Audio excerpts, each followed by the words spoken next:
seguimos con cáncer de tumor avanzado. Vamos a anunciar quienes nos ayudan, como siempre Aldo Cuarnetti, que me ocupó todo el escritorio.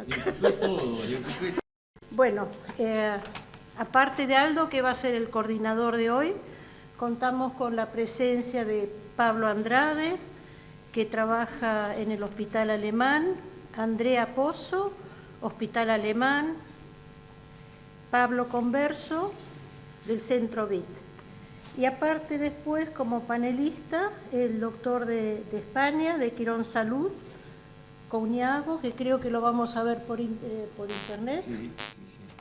Y en la mesa de discusión contamos con Claudio Martín. Ustedes saben que es uno de los oncólogos más importantes de Buenos Aires, que está dedicado a cáncer de pulmón. Lo que queríamos decir que las dos reuniones previas fueron una muy buena introducción a la mesa de hoy de pulmón, porque ha sido como muy extensa y muy bien manejada.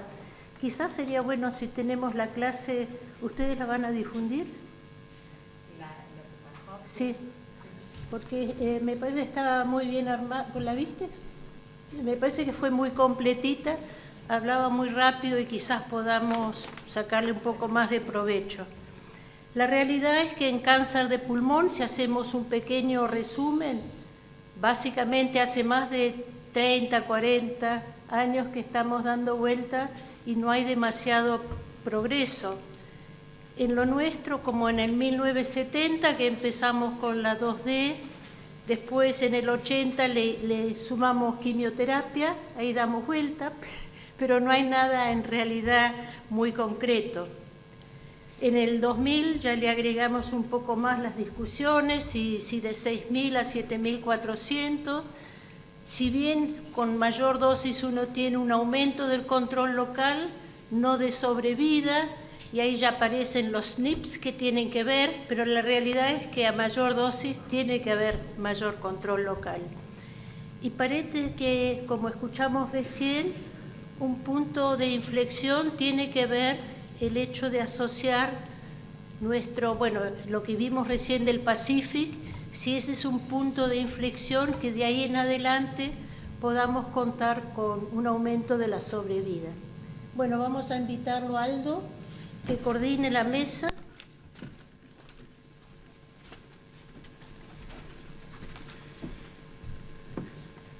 Bueno, buenas tardes a todos.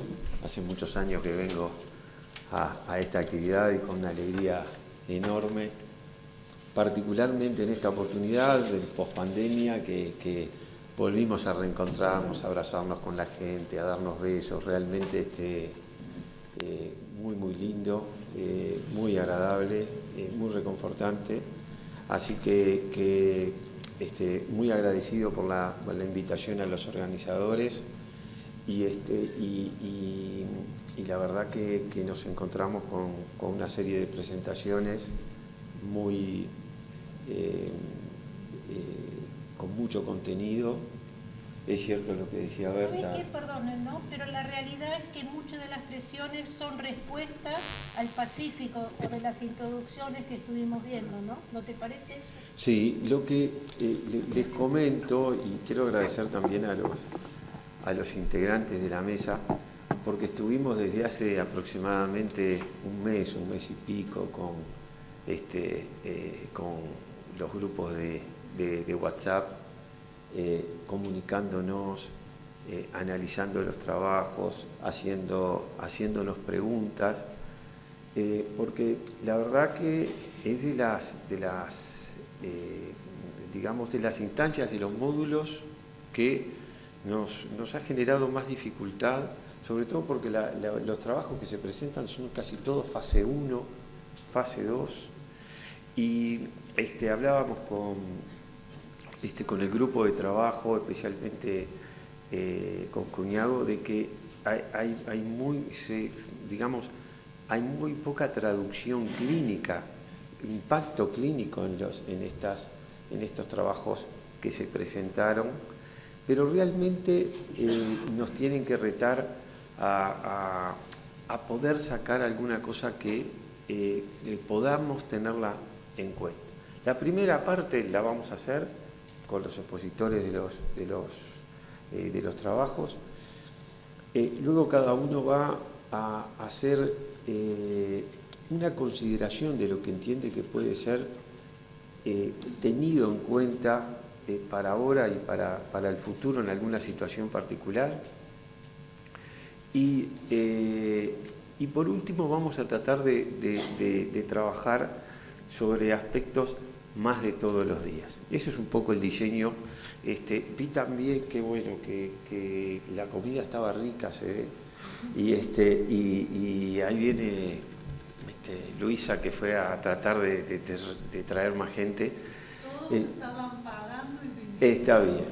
Entonces, creo que lo que vamos a hacer es tratar también, porque empezó la mesa, se cerró tarde hoy de mañana, y eso compromete un poco más la parte de horarios, y así que lo que vamos a hacer, claro que valió la pena que terminara tarde, ¿no? Ahora Gustavo me miró así medio como diciendo, crítica de que terminó tarde, no, de ninguna manera. Pero lo que sí que tenemos que hacer es tratar de achicar un poquito esos tiempos para tratar de cumplir mejor los tiempos en la tarde. Así que el primero es Pablo Andrada, del Hospital Alemán de Buenos Aires. Tiene 2 abstracts, el 98 y el 99, pembrolizumab plus platinum chemotherapy and radiotherapy for unresectable locally advanced stage C3 non-small cell lung cancer, el Keynote 799. Y el abstract 99, prospective phase 1-2 study of radiation and chemotherapy with ipilimumab, followed by nivolumab for patients with stage 3 unresectable non-small cell lung cancer. Así que, Pablo, por favor. Bueno, primero agradecer a la Sociedad por la invitación.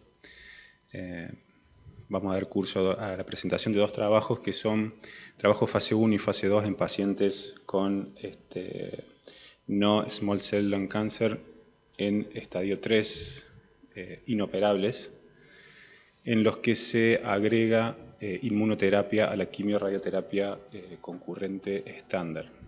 El primer trabajo es el Keynote 799, un trabajo de la Universidad de Rutgers. Este trabajo es, en cierto modo, un poco una actualización de un análisis interino inicial, en donde ellos observaron una tasa de respuesta global del 70% en 2 cortes, son 2 cortes de tratamiento, y una incidencia de neumonitis grado 3 del 8%, lo cual a priori parece un poco alto, después se verá en la mesa de discusión. Lo que se hace es una actualización con un follow-up que también parece corto en la corte A de 18 meses y en la corte B de 14 meses, como estaban diseñados estas cortes, una inducción con quimio e inmunoterapia, en la corte A paclitaxel, carboplatino, pembrolizumab, seguido de quimio-radioterapia, dosis estándar, 60 grays, con fraccionamiento estándar, 2 gray día, carboplatino paclitaxel semanal y pembrolizumab en la semana 1 y la semana 3, seguido del mantenimiento con pembrolizumab, la consolidación, hasta cumplir los 17 ciclos, progresión de la enfermedad o toxicidad inaceptable. La segunda corte usa un esquema distinto, cisplatino pemetrexed más pembrolizumab, 3 semanas después, quimio-radioterapia con el mismo esquema quimioterapéutico y pembrolizumab en la semana 1 y 4, seguido de la consolidación de la misma manera que en la corte A. Los objetivos primarios del trabajo fueron la tasa de respuesta global y la incidencia de neumonitis grado 3. Como secundarios, la sobrevida libre de progresión. 66, 64 años la media de edad de los pacientes que fueron incluidos en el grupo. En la corte A se incluyeron ambas estirpes, escamoso y no escamoso, predominando los escamosos. Corte B solamente estirpe no escamosa. La expresión de PDL1 mayor al 1% era lo que predominaba, 60% en la corte A, 40% en la corte B y un alto porcentaje de pacientes donde no hubo una evaluación de esta expresión, 22% y 33% corte A y B respectivamente. Tasa de respuesta global, 70%. No hubo una diferencia en función de la histología. Sí se vio en la corte A una diferencia en función de la expresión de PDL1 con mayor respuesta en aquellos pacientes que expresaban más del 1%, lo cual no se vio en la corte B. Sobrevida libre de progresión, una media no alcanzada, y a 12 meses del 67% y 71%, y una sobrevida global media no alcanzada y a 12 meses del 81 y 87%. En cuanto al perfil de seguridad o de toxicidad asociada a estos tratamientos, neumonitis grado 3 o mayor, 8% y 7%. No hubo diferencia en función de las restricciones, todos cumplieron con las restricciones de la ley 20 y la media, pero no hubo diferencia en la incidencia de estas toxicidades en función si el más o el menos se cumplieron estas restricciones. La media de tiempo que transcurrió desde o hasta que se desarrollaron estas neumonitis grado 3 fue 3,4 meses en la corte A y 4,5 meses en la corte B. Discontinuación por eventos adversos relacionados al tratamiento, alta, 33% en la corte A, 18% en la corte B, fundamentalmente toxicidad hematológica. Discontinuación por efecto inmunomediado y reacción infusional, 18%, 10%. Y una incidencia de 3,6% de toxicidad de grado 5, más marcada en la corte A, fundamentalmente neumonitis, y del 1% en la corte B, con enfermedad pulmonar intersticial. ¿Qué conclusiones o a qué conclusiones arriban estos autores? En función a la eficacia del tratamiento, consideran de que tiene una robusta actividad antitumoral con una tasa de respuesta global del 70% aproximadamente y una duración de la respuesta al año que supera el 75%. Y en relación a la toxicidad, que parece elevada, consideran que es un perfil de toxicidad manejable y de que va en línea con los esquemas en estadios 3 de quimioradioterapia, en estadios 4 de pembrolizumab asociado a quimioterapia y en los trabajos de la familia, como el Nicolás, que utiliza nivolumab en concomitancia con quimioradioterapia. El segundo estudio es un fase 1-2 del Moffitt Cancer Center de Tampa, Florida. Ya vimos esta mañana en las clases que se presentaron que hay una robusta evidencia de que hay un sinergismo entre la inmunoterapia y la radioterapia. La hipótesis que plantean los autores del trabajo a priori es que nivolumab tiene un perfil de toxicidad aceptable, que sería tolerable y que mejoraría la sobrevida libre de progresión en un 15% al año en comparación con el estándar histórico. ¿Cómo está diseñado el trabajo? Radioterapia también, fraccionamiento estándar, con doblete a base de platino, cisplatino topósido, carbopaclitaxel o cisplatino pemetrexed, más ipilimumab, semana 1 y 4, 1 miligramo kilo, seguido de la consolidación con nivolumab mensual por 12 ciclos, progresión de la enfermedad o toxicidad. Endpoint, en relación al diseño fase 1, evaluar el perfil de toxicidad y en el diseño fase 2, sobrevida libre de progresión. Trabajo que resultó ser muy tóxico, tuvo que ser discontinuado, solamente se reclutaron 19 de los 55 pacientes que estaban previstos, fundamentalmente tumores T4 y N2-N3, toxicidad grado 3, 84%, relacionada al tratamiento, fundamentalmente pulmonar y hematológica, y una alta incidencia de toxicidad grado 5 del 26%, neumonitis, falla respiratoria, sangrado gastrointestinal y accidente isquémico. La media del tiempo que transcurrió desde el inicio del tratamiento hasta el desarrollo de las neumonitis grado 2, 4.4 meses, en línea con lo que se vio en el trabajo anterior, con una incidencia de grado 2 del 59% a los 6 meses, 12%, 76% a los 12 años. El patrón de infiltración en relación a neumonitis excedía la curva del 20, comprometiendo de manera difusa los campos pulmonares. No hubo diferencia en relación a desarrollar toxicidad grado 2 o mayor en función de las restricciones pulmonares, siempre B20 y media pulmonar. La sobrevida libre de progresión a 12 meses fue del 54% y la sobrevida global del 60%. Conclusiones. En cuanto a la toxicidad, claramente un perfil de toxicidad inaceptable, lo cual limitaría la oportunidad de mejorar los resultados con este tipo de combinaciones. En cuanto a eficacia, una sobrevida libre de progresión del 54% sin alcanzar lo preestablecido en la hipótesis inicial del 62%. La principal limitación del trabajo es el pequeño tamaño de la muestra, solamente 19 pacientes. Muchas gracias.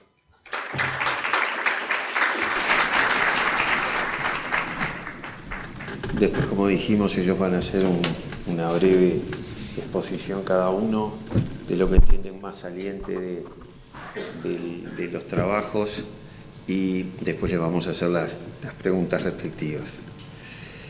Andrea, la doctora Andrea Alemán de Buenos Aires, tiene el abstract 100 y el abstract 101, a randomized phase 2 trial of nivolumab and stereotactic ablative body radiotherapy in advanced non-small cell lung cancer progressing after first or second line chemotherapy, Nivorad. Y el abstract 101, mature outcomes of 61.2 grade concomitant boost thoracic radiotherapy in limited stage small cell lung cancer, CALGB 30610 y el Alliance RTOG 538. Es este, ¿no? Es este. Okay. Bueno, buenas tardes, ¿cómo están? El día de hoy les voy a presentar dos trabajos. El primero es el ensayo Nivorad. Este ensayo es un ensayo randomizado fase 2, en el cual se dan dos brazos, nivolumab y radioterapia estereotáxica corporal en pacientes con cáncer de pulmón progresado a primera o segunda línea de quimioterapia. Como antecedentes, bueno, y lo que se fue mencionando, estudios clínicos y preclínicos sugieren que se puede llegar a tener un fenómeno abscopal con la interacción de realizar radioterapia e inmunoterapia combinada. El nivolumab es un anticuerpo monoclonal inhibidor PD-1 que mejora la sobrevida en pacientes con cáncer de pulmón avanzado progresados a quimioterapia. Se presume que la adición de SBRT de una sola fracción podría aumentar la eficacia del nivolumab.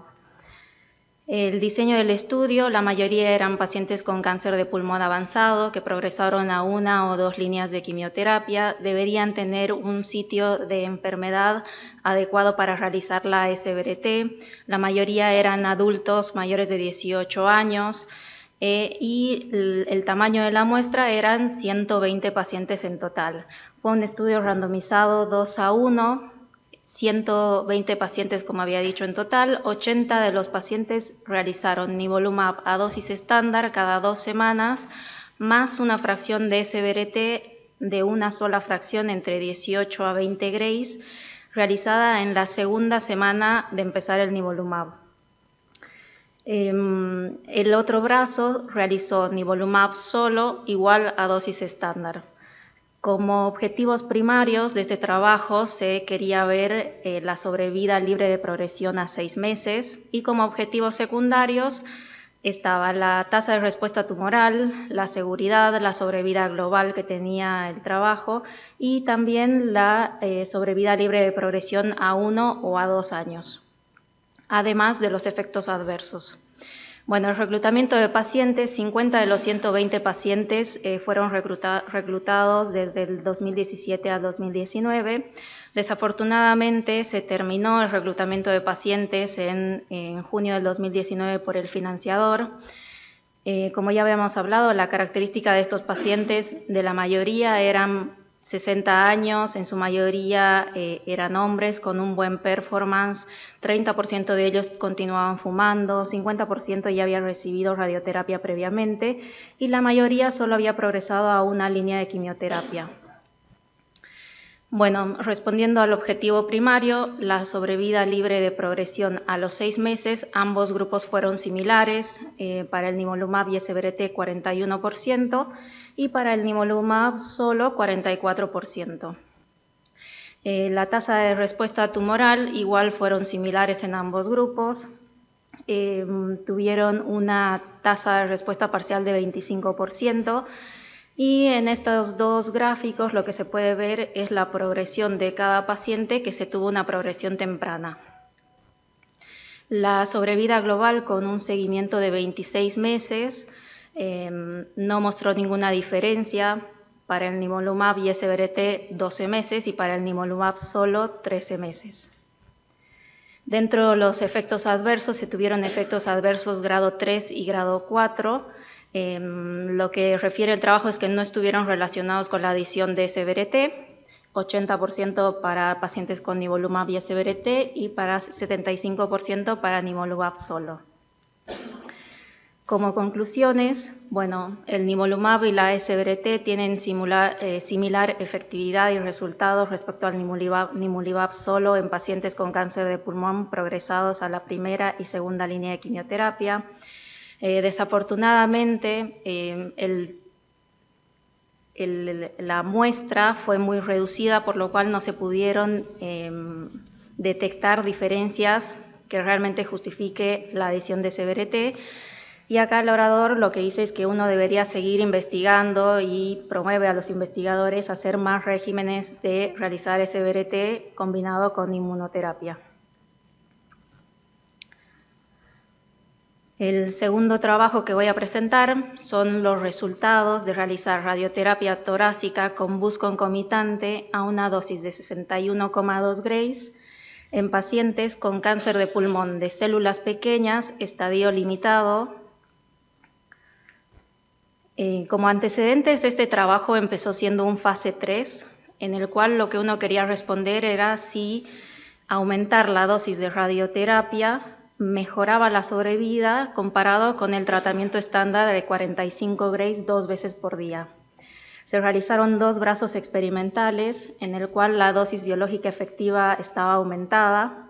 Lamentablemente uno de estos brazos fue abandonado durante el transcurso del ensayo. La característica que eran pacientes con cáncer de pulmón de células pequeñas, estadio limitado, con ganglios regionales comprometidos, y se excluían a todos los pacientes con ganglios iliares contralaterales o supraclaviculares contralaterales. Se dividían por género, pérdida de peso, performance status y técnica recibida. Como ya había mencionado, el esquema inicial era pacientes con cáncer de pulmón de células pequeñas, estadio limitado, en 3 brazos. El primer brazo, 45 grays 2 veces por día en 3 semanas. El segundo brazo, 70 grays 1 vez por día en 7 semanas. Y el tercer brazo, 61,2 grays con bus concomitante en 5 semanas. Cabe destacar que todos los pacientes realizaban quimioterapia con platino y etopósido por 4 ciclos. La radioterapia se tenía que iniciar durante el primero o segundo ciclo y el PCI solamente se recomendaba en pacientes con respuesta completa o cercano a tener una respuesta completa a la quimioradioterapia. El brazo que fue suspendido fue el de 61,2 grays y por lo tanto se continuó con estos 2 brazos el ensayo Alliance. Y el que ahora vamos a desarrollar un poco más en esta presentación es el brazo que fue suspendido. Como antecedentes tenemos que este brazo de 61,2 grays fue descontinuado en marzo del 2013. A pesar de no tener una diferencia significativa comparado entre los 2 brazos que se añadieron, la decisión de abandonar el brazo con bus concomitante fue debida a eventos pulmonares grado 4. El estudio fase 3 fue completado en el 2019, en el cual se compararon 70 grays 1 vez al día, que no mejora la sobrevida global comparado con el tratamiento estándar 45 grays 2 veces por día. Y bueno, hablando un poquito más de los resultados del bus concomitante, fueron 61,2 grays en 34 fracciones por 5 semanas. Se realizaba 1,8 grays por día por 16 días y luego 2 veces por día los últimos 9 días. Lo que se trataba de incluir era una escala de dosis, aumentar la escala de dosis y hacer un tratamiento acelerado en combinación. El grupo de pacientes era similar a lo que ya vimos, una edad media de 60 años, en su mayoría caucásicos, hombres y con un buen performance, la mayoría un performance 1. En este brazo de bus concomitante se realizaron una mayoría planificación 3D, iniciaron con el primer ciclo de quimioterapia y la mayoría de los pacientes realizaron cisplatino. Acá añade también lo que se hizo en los otros brazos, que la mayoría hicieron radioterapia con intensidad modulada, la radioterapia se inició con el segundo ciclo de quimioterapia y 19% de los pacientes realizaron carboplatino en lugar de cisplatino. La sobrevida global a los 7 años de los pacientes con bus concomitante fue de 28 meses más o menos, la sobrevida libre de progresión de 14 meses. El trabajo de bus concomitante tuvieron efectos adversos grado 3 y grado 4 hematológicos y no hematológicos, los más frecuentes deshidratación, neutropenia febril, esofagitis, disfagia, y se tuvieron 4 eventos adversos grado 5, dentro de ellos la neutropenia febril. Estos son resultados recientes según el régimen de radioterapia torácica en cáncer de pulmón de células pequeñas. Como ven, los que están resaltados en amarillo son los que hemos mencionado durante la presentación. La sobrevida media a 5 años es muy similar comparado entre todos los trabajos.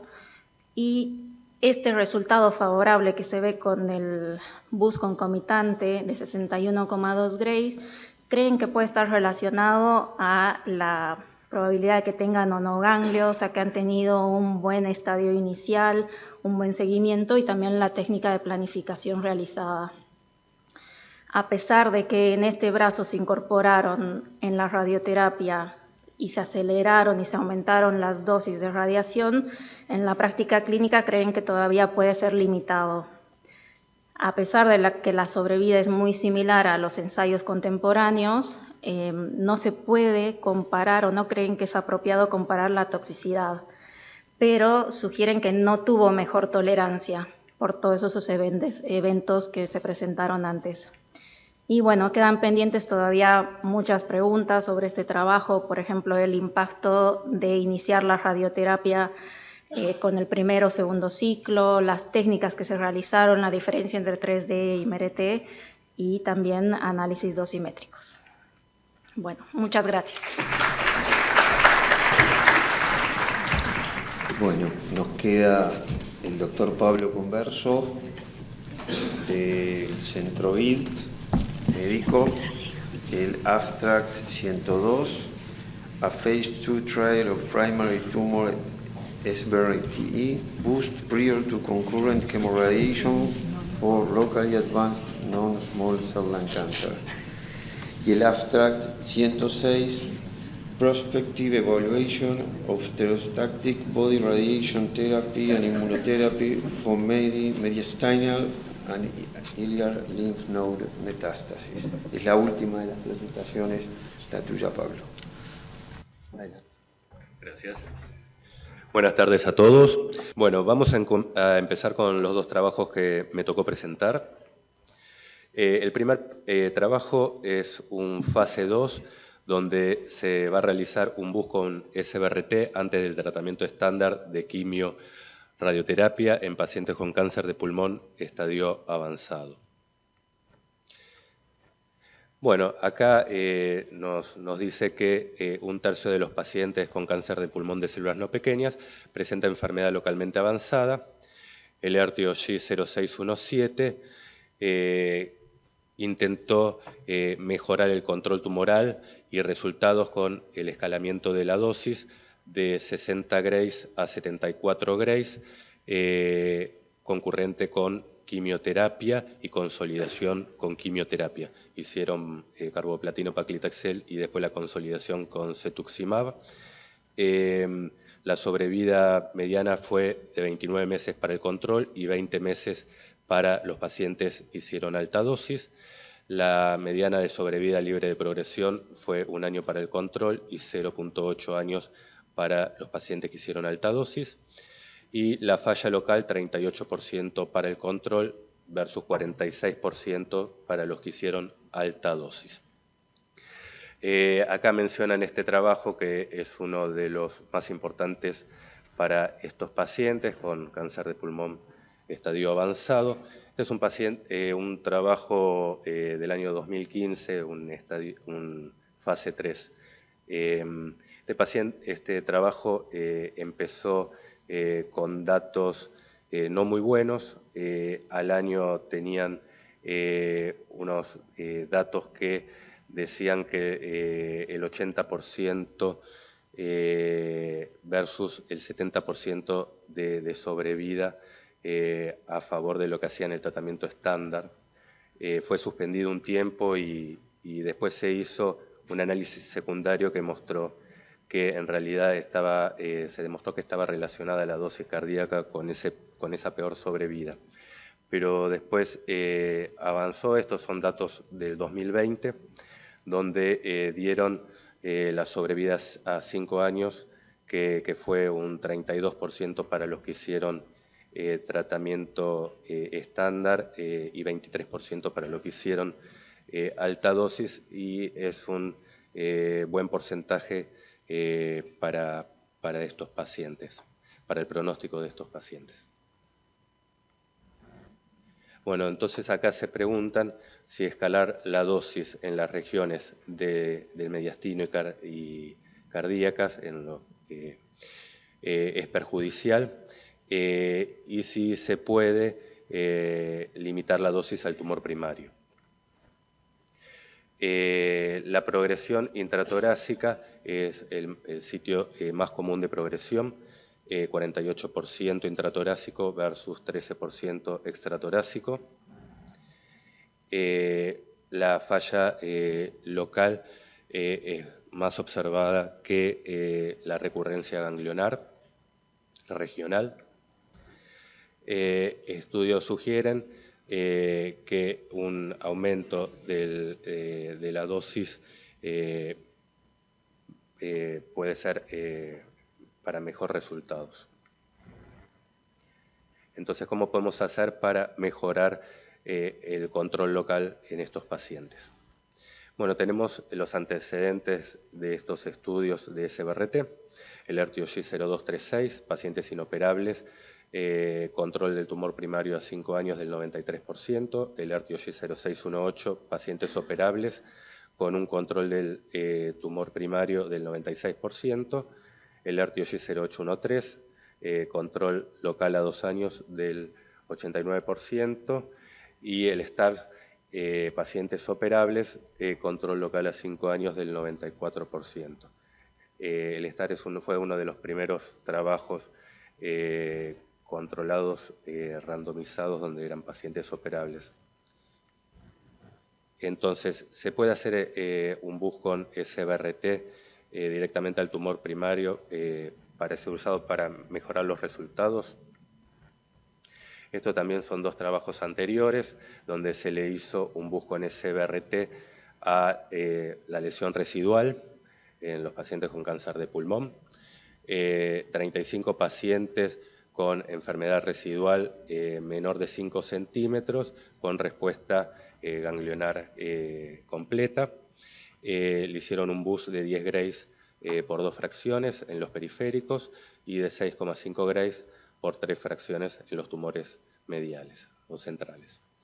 El control del tumor primario fue de un 83%, una mediana de seguimiento de 13 meses. Este otro trabajo, también un bus con SBRT,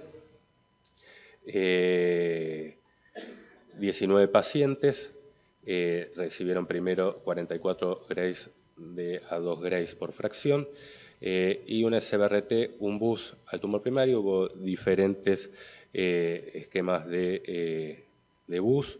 Se consideró más seguro el de 10 grays por 2 fracciones, con un control locorregional a 3 años del 59%. Entonces, el cáncer de pulmón lo que requiere es un tratamiento local más agresivo.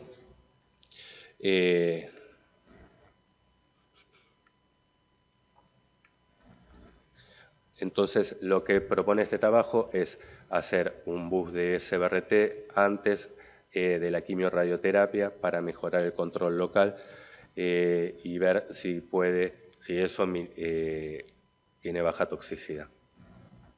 Esto es importante, la justificación por qué hacerle el bus antes que por ahí una quimioterapia de inducción.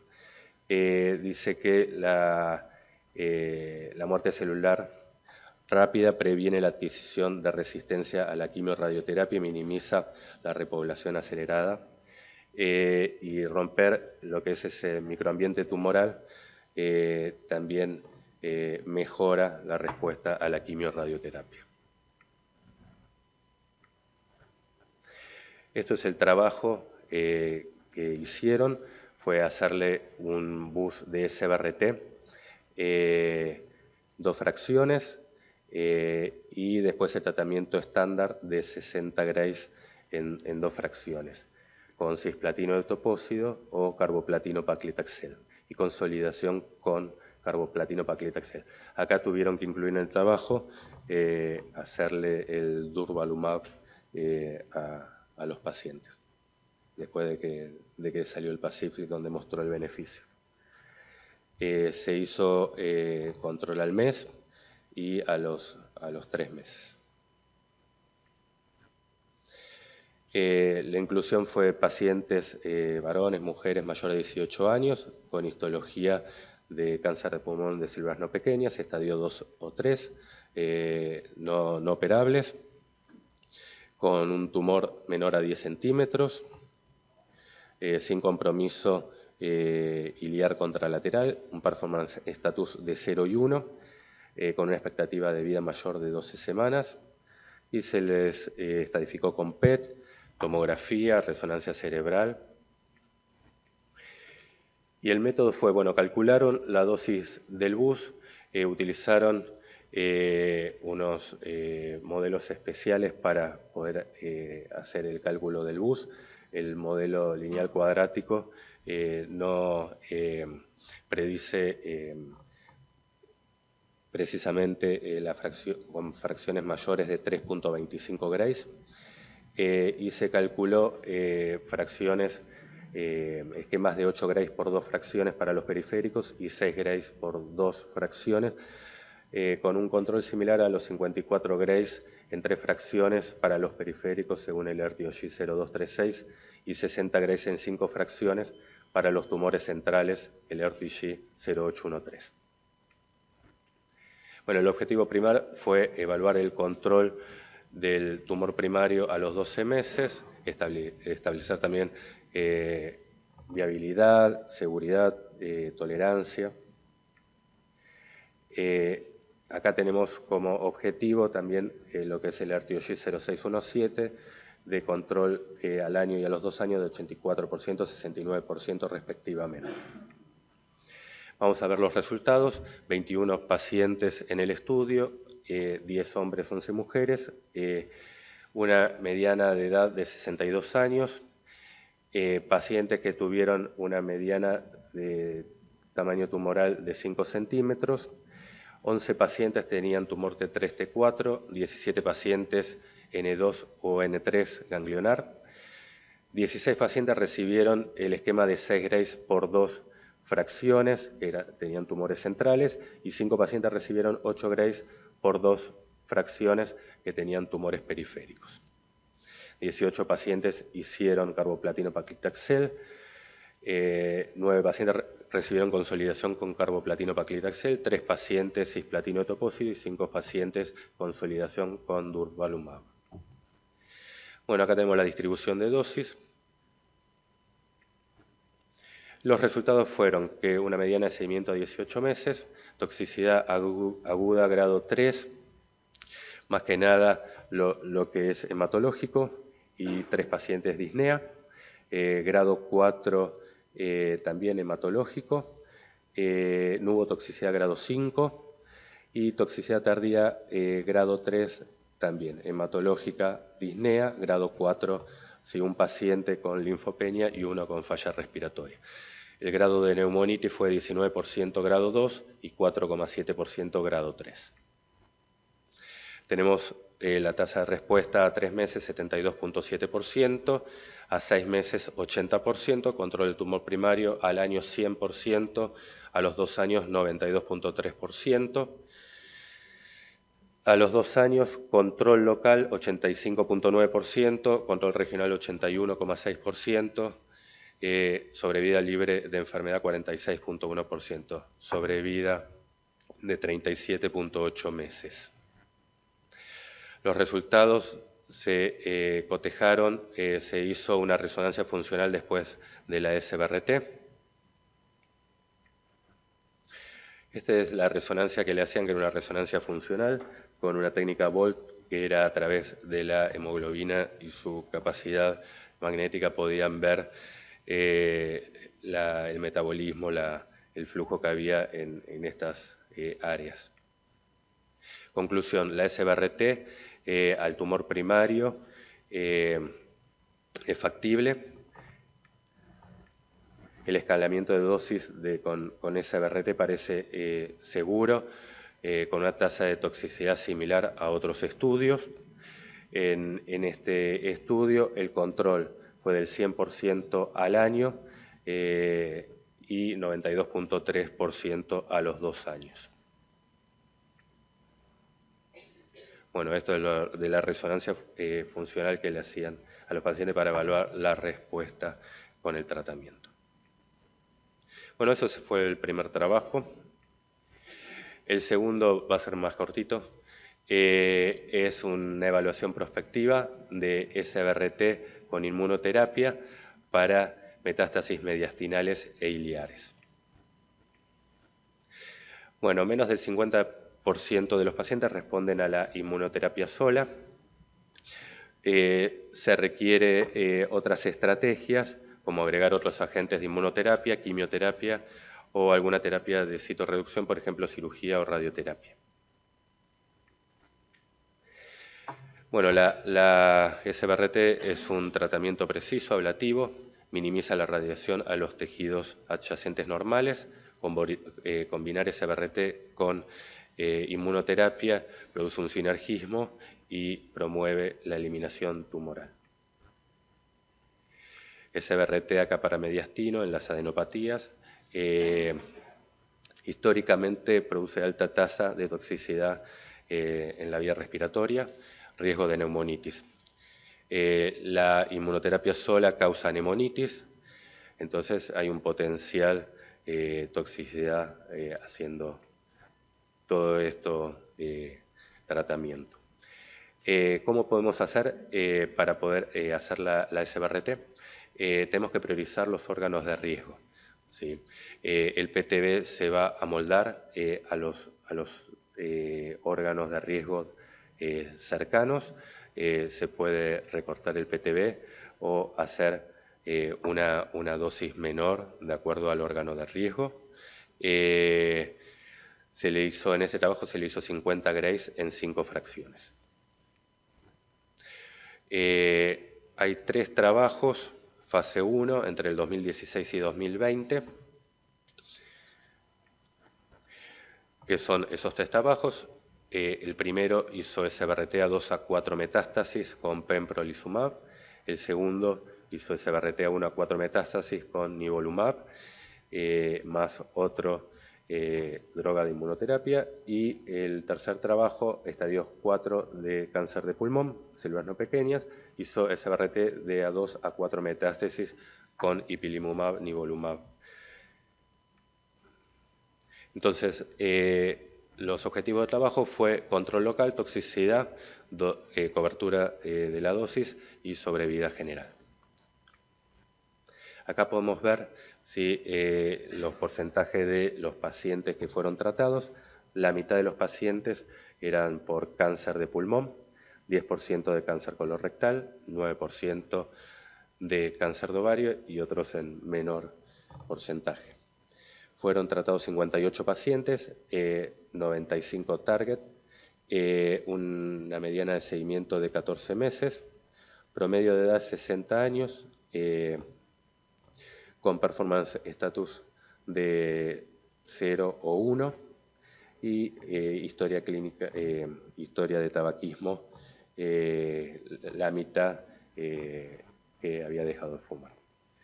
Entonces, inmunoterapia, acá se pregunta, hacer antes inmunoterapia, concurrente o secuencial. Dice que los agentes de la inmunoterapia. Acá tenemos los resultados de los tratamientos. La mayoría fue subcarinal, para traqueal superior, para traqueal inferior o iliar. La mitad de los pacientes fueron metástasis iliares.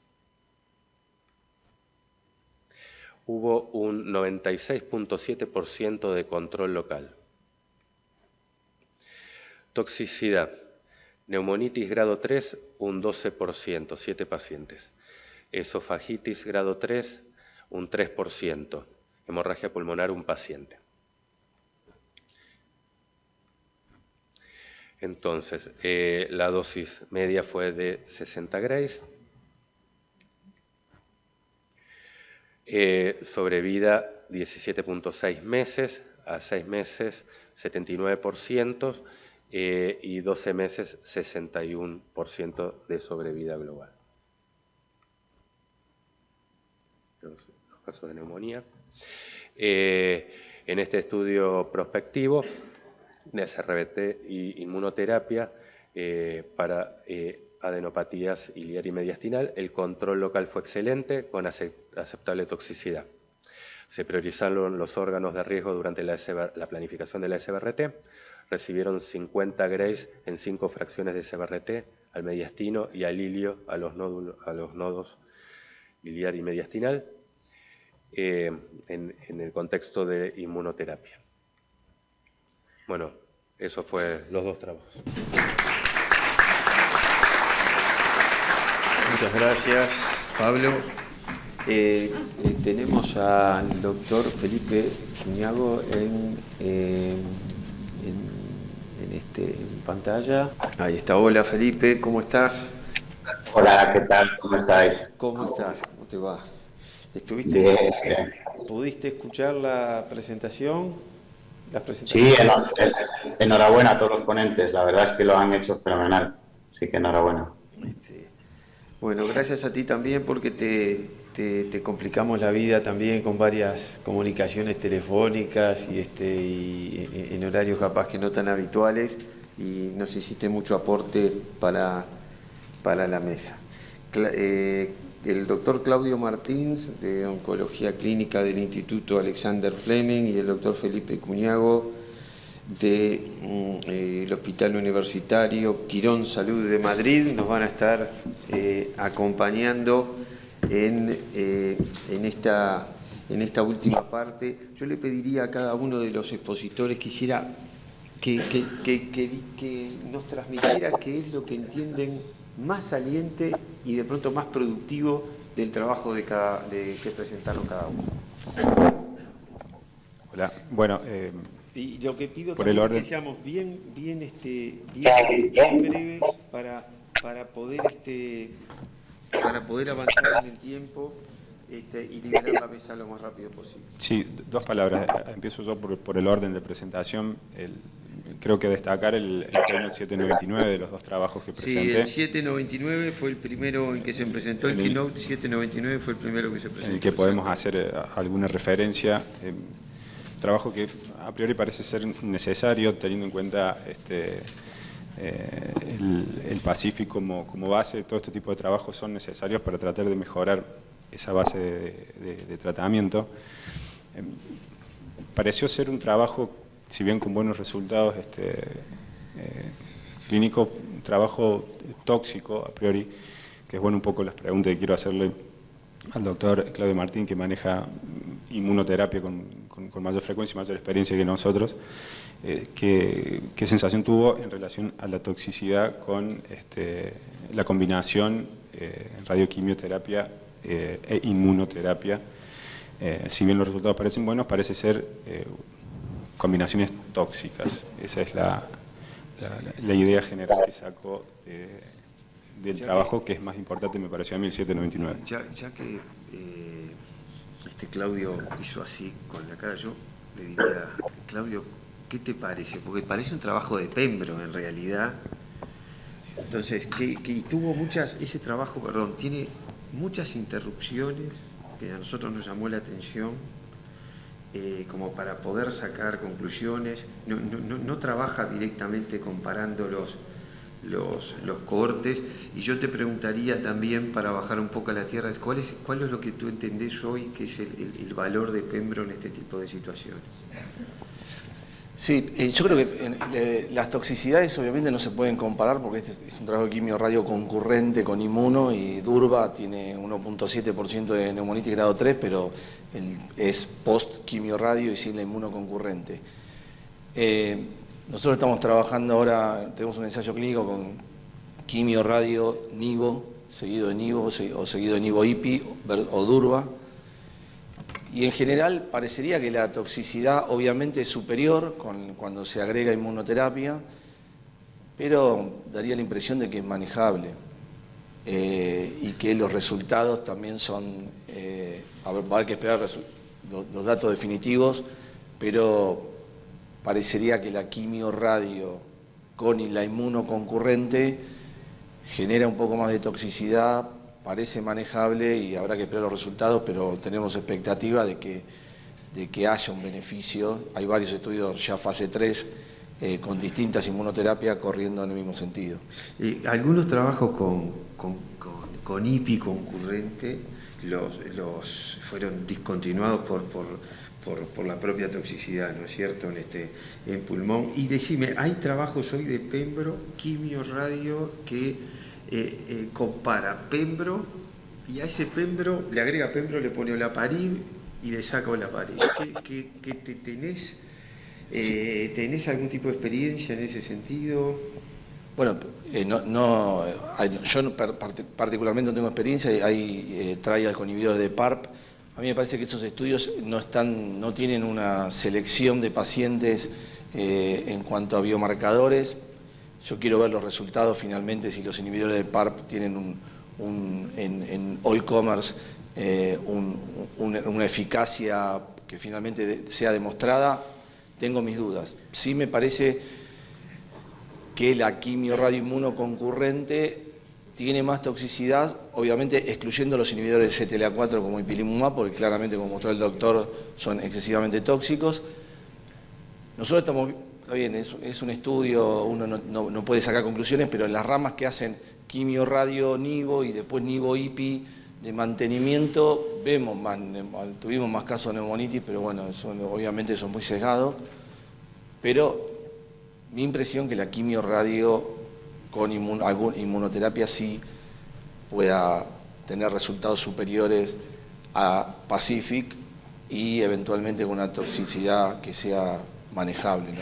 Habrá que seleccionar a los pacientes. Sí, Andrea había presentado el fase 2 Nivorrad, ¿no? Digo, si quieres comentarnos algo, porque también le vamos a pedir a Claudio que nos haga algún tipo de consideración con respecto a eso. Sí, hola. En realidad este ensayo, al ser muy limitado, no otorga ningún beneficio, creo que por el momento. Tiene muy poca cantidad de pacientes, muy poco seguimiento. La verdad, no creo que sea útil, o por lo menos en el momento, para nuestros pacientes, ¿no? De tus trabajos, Andrea, que presentaste, ¿querés hacer alguna consideración? Sí, aparte capaz de Nivorrad, te presentaste también el de pequeñas células. Sí, capaz el que más puede llamar la atención es el de pequeñas células, por el hecho de que uno está acostumbrado más a hacer tratamientos de 45 Grays como dosis estándar 2 veces por día. Y bueno, nos llega más que toda la consulta de esos pacientes que no pueden hacer 2 veces por día. Y a pesar de tener ya bases sólidas con otros ensayos y trabajos como las ramas que presenté, 70 Grays por día, todavía son trabajos limitados, y lo que sugieren en realidad estos trabajos es que solo sea para pacientes que no puedan acceder a esos a ir al servicio 2 veces por día. Y igual serían de toxicidad alta, ¿no? Exacto, por lo menos la de luz concomitante. Y desterraríamos el planteo de ir a una dosis de 70 Gray. Felipe, cuando charlamos un poco de esto, tú me comentabas, dice, bueno, pero de estos pacientes, ¿cuán estandarizada está la IMRT?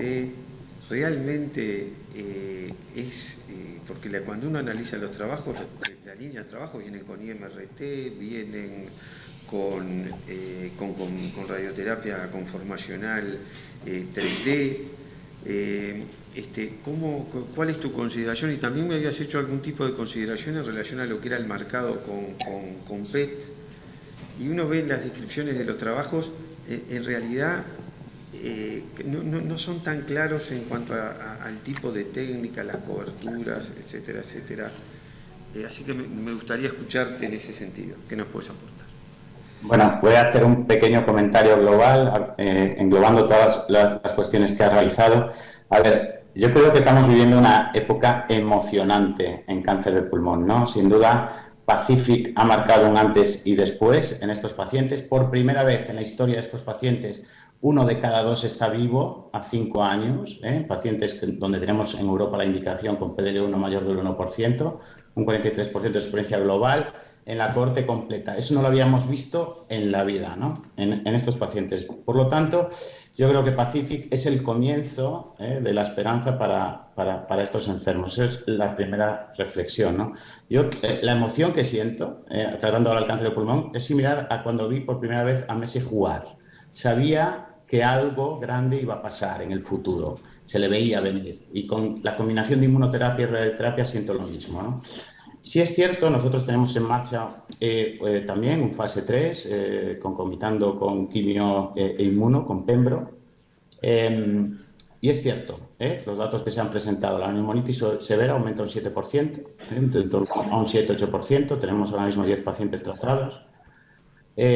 Pero también es cierto que los datos de supervivencia libre de progresión al cabo de un año, que están un 70%, pues son claramente muy superiores a los que vimos en PACIFIC, donde teníamos un 50 y pico, ¿no? Yo tengo que reconocer que cuando un paciente tiene un estadio 3 ahora mismo irresecable, cáncer de pulmón, estoy emocionado con poder meterle en el ensayo. Creo que ante ese 7% de neumonitis severa, lo que podemos aportar por parte de la oncología radioterápica es disminuir las dosis en pulmón. Para ello tenemos, como has muy bien comentado, la IMRT, que sabemos porque por el estudio del JCO, el análisis POXOX del 0617, somos capaces de disminuir la neumonitis severa a la mitad, utilizando IMRT versus radioterapia 3D. Sabemos además que con PEC-TAC, nosotros en nuestro hospital, todos los pacientes o la inmensa mayoría se planifican con PEC-TAC de simulación, los tratamientos los contorneamos con PEC-TAC. Eso reduce volúmenes, reduce toxicidad, aumenta eficacia. Deberíamos llegar a eso, pero más allá de estas cuestiones filosóficas, yo empecé a ser coordinador del Grupo Nacional de Cáncer de Pulmón en España en 2019, y cuando pensé que el debate iba a ser cómo íbamos a implementar PACIFIC en nuestra práctica clínica, cuestiones de reevaluación, manejo de neumonitis, etcétera, ¿sabéis cuál fue el debate en España? Si estábamos haciendo radioquimioterapia concomitante en el estadio 3 irresecable versus el tratamiento secuencial. O sea, 10 años después de que del metaanálisis de Operin demostrando que la concomitancia aumenta un 5% en global la supervivencia de 5 años y que es el estándar de estos pacientes, en España empezamos a comprobar que no estábamos haciendo de forma generalizada el tratamiento concomitante, ¿no? Y lejos de que fuera una cosa en nuestro país, empezamos a ver artículos en Inglaterra, en Holanda, donde se habla que en global, en estos países, están con datos de concomitancia en torno al 30-40% en el mejor de los casos. Y entre los factores que se asocian a no hacer concomitancia, estamos hablando de que un paciente, ojo, entre en pacífico, no entre, siempre se habla de lo mismo, la edad y las comorbilidades, ¿vale? Las comorbilidades lo compro, la edad por sí solo no, si el paciente está bien, no es un criterio para excluir. Y sobre todo un factor que sale siempre significativo en los análisis de Real World Data, el lugar donde vives.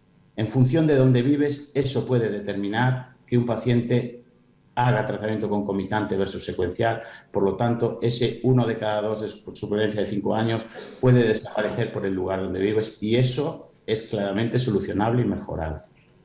Y ya está, acabo con mi speech. No, está muy bien. Nosotros, yo te preguntaría también, ¿ves realmente un rol para la SBRT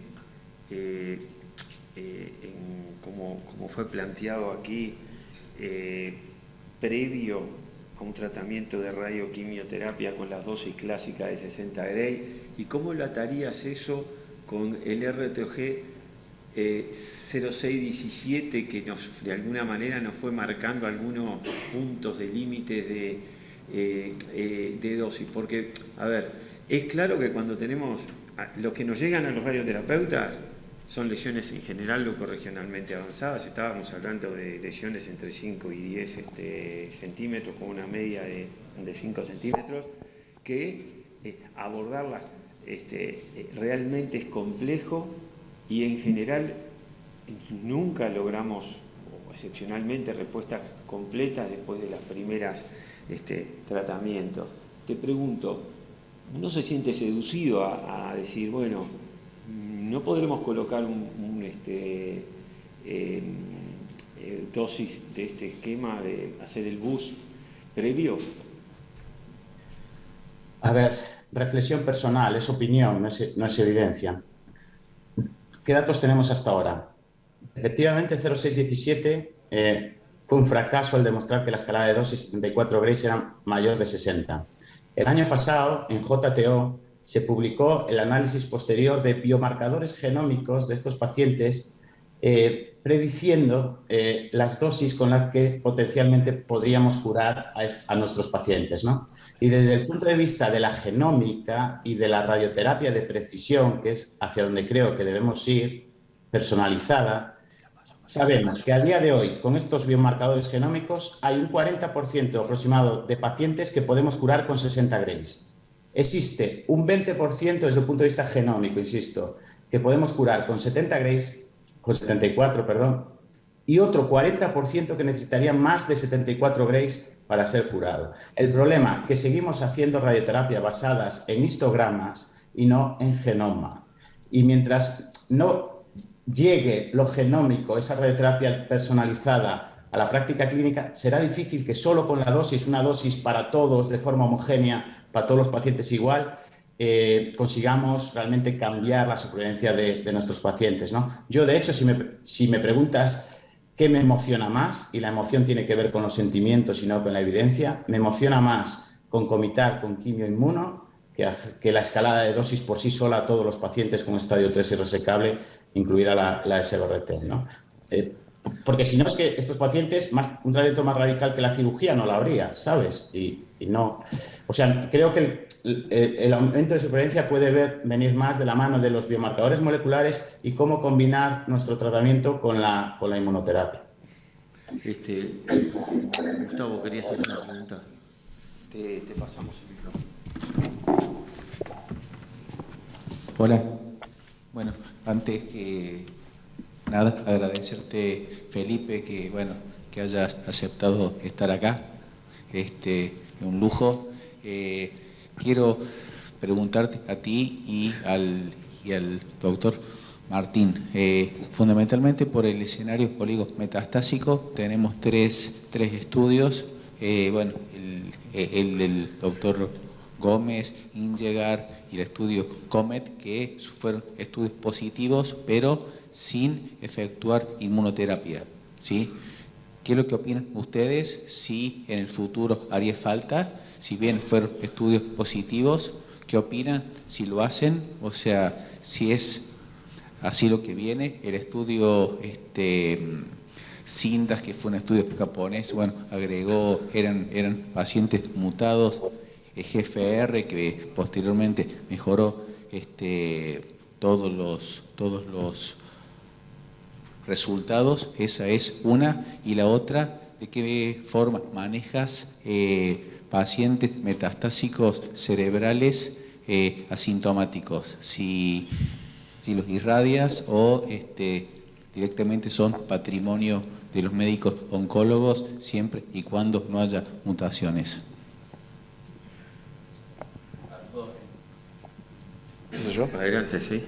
No, bueno, yo, como el doctor Cuñado, soy un entusiasta de la Asociación de Radioterapia e Inmunoterapia. De hecho, también estamos corriendo un estudio con SBRT seguido de Pembro en primera línea, que lamentablemente es solo para pacientes que no pueden ir a cirugía y creo que eso limita muchas veces la posibilidad de inclusión, porque son pacientes que habitualmente es muy difícil conseguir el tejido. Con respecto a los estudios, bueno, como vos comentaste, la actualización del Sarcomet, que mostró clara eficacia en el tratamiento de la enfermedad oligometastásica con SBRT, eso parecería, digamos, uno le gustaría ver un estudio randomizado, un tratamiento estándar versus esa aproximación, pero claramente cada vez lo usamos más en la práctica, y de hecho en la práctica clínica en pacientes que están haciendo inmunoterapia y que tienen progresión en 1, 2 o 3 lesiones, hacemos muchas veces SBRT cerebral, SBRT en lesiones en otros sitios secundarios y continuamos el tratamiento con inmunoterapia. Así que creo que más allá de que, bueno, faltaría una evidencia prospectiva, bueno, creo que es un campo que de a poco inclusive se va introduciendo en la práctica sin que por ahí esos estudios estén absolutamente hechos en forma randomizada contra los estándares. Y con respecto a la progresión cerebral, bueno, ahí hay muchos diferentes escenarios. Obviamente los pacientes que tienen drivers y que aún no han recibido drogas con clara actividad, ALK con lorlatinib o inhibidores de segunda línea, GFR que no ha recibido simartinib, que uno tiene expectativa de alta respuesta a nivel intracerebral, si el paciente no tiene síntomas y no tiene algún riesgo, uno trata de evitar la radioterapia. Si el paciente no tiene expectativa de tener un tratamiento que a priori pensemos que va a tener una alta eficacia cerebral, obviamente preferimos, si es posible, la SBRT. Hay distintos trabajos que muestran un poco ahí la secuencia, de decir, bueno, en qué momento, cómo le articulo realmente la radiocirugía con el tratamiento para disminuir el riesgo de necrosis. O sea que si por ejemplo fuera con IPI, uno no le haría radiocirugía antes, porque el riesgo de radionecrosis es antes, es mayor. Con Pembro, bueno, uno es más manejable, pero cambia de acuerdo a las circunstancias de la estrategia que uno la tome. De hecho, hay pacientes que si realmente se resuelve esa metástasis, tú ni la tocas. Sí, en general, bueno, en pacientes que no tienen drivers, a pesar de que los estudios, el análisis de los subgrupos de pacientes con metástasis cerebrales han mostrado igual eficacia o que los pacientes que sin metástasis cerebrales, en los estudios, en los Keynote 189, todos los estudios que en el 9LA, o sea, todos los estudios que han hecho quimioinmuno, la mayor parte de esos estudios, cuando los pacientes eran incluidos con metástasis cerebral, requerían un tratamiento previo. Todavía la tasa de respuesta sin drivers no es tan alta a nivel cerebral con inmunoterapia sola como uno lo ve con los drivers. Eventualmente algún paciente uno puede, si tiene lesiones pequeñas y no tiene ningún signo de neurológico y lo puede seguir apropiadamente, eventualmente retrasarle la radioterapia, pero la mayor parte de los pacientes, si tienen metástasis cerebral, habitualmente reciben un tratamiento SBRT primero y después el tratamiento sistémico. De hecho, el estudio, el 9LA, que incluía nivo-IPI más quimioterapia, permitía incluir pacientes con metástasis cerebrales tratadas no ha habido un exceso de radionecrosis, al menos en la publicación. Es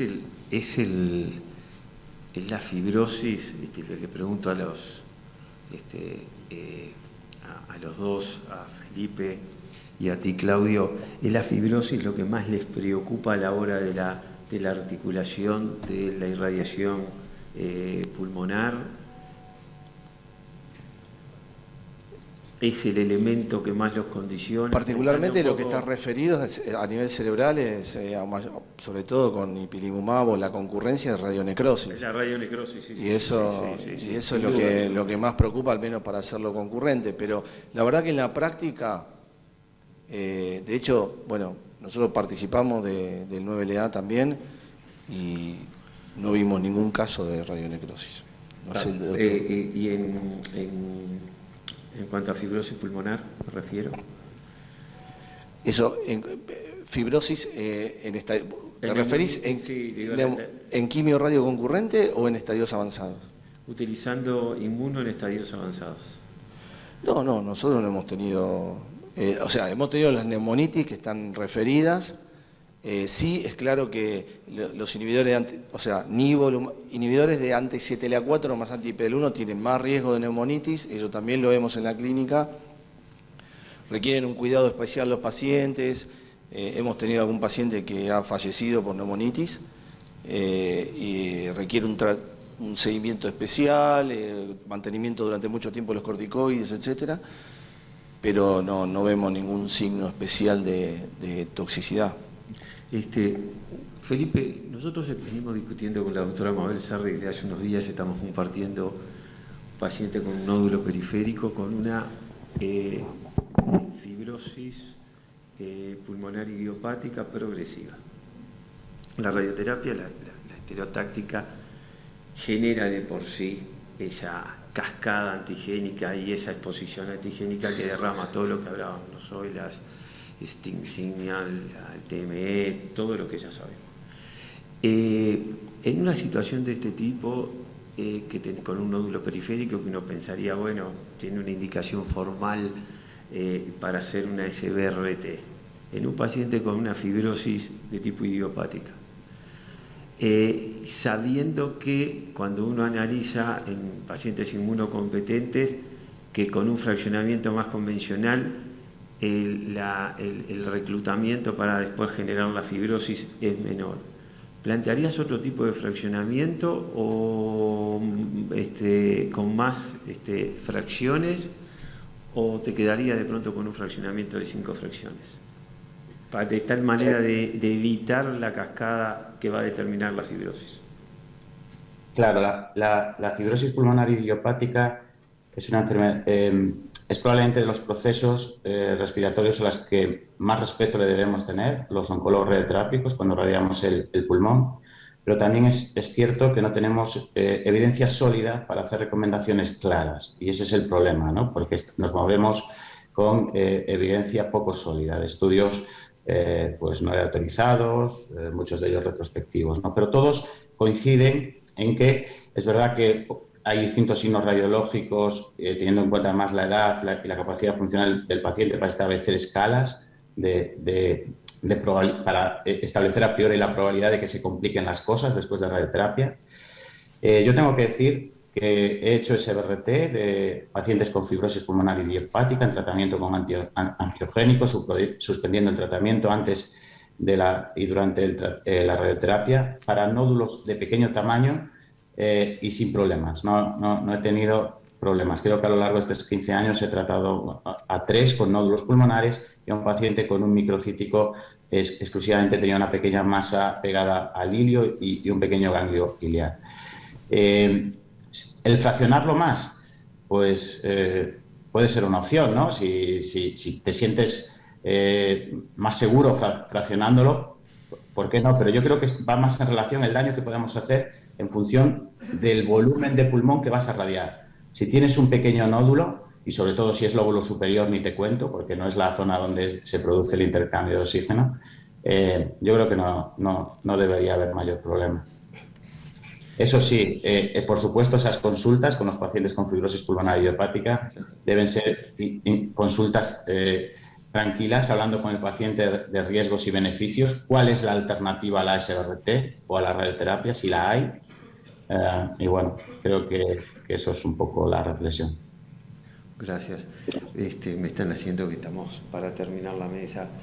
Lo que es muy claro para nosotros los radioterapeutas es que antes de establecer criterios o cómo colocar la radioterapia en la estrategia global de tratamiento, lo discutíamos, lo hablábamos, pero en este caso es claramente difícil en función de toda la información que llega por todos lados, cuál es el objetivo realmente que podemos tener cuando vamos a tratar un paciente en estas condiciones. ¿Qué es lo que realmente queremos cuando se va a plantear un boost? ¿Qué es lo que realmente queremos cuando se va a articular un tratamiento de radioterapia, sea con estereotaxia o no, articulado con inmuno?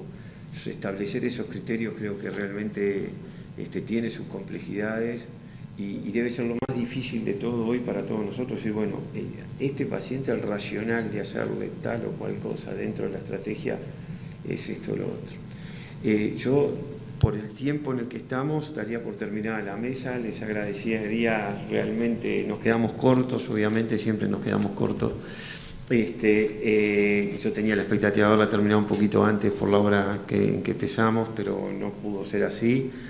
Les agradezco a todos realmente también el trabajo previo que hicimos, que para mí fue muy nutritivo y disfrutable. Y bueno, quedamos en contacto y espero la despedida de ustedes con la gente. Martín, Federico, Felipe, para que se despidan nomás. No, nada, yo muchas gracias por la invitación y bueno, espero que haya sido de utilidad. Y despedimosnos de Felipe, a ver qué dice él. Felipe,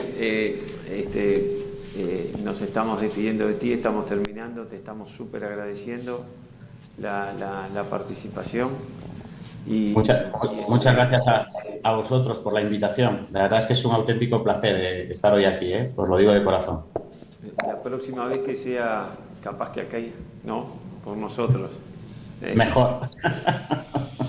Bueno, damos por terminada la mesa. Muchas gracias por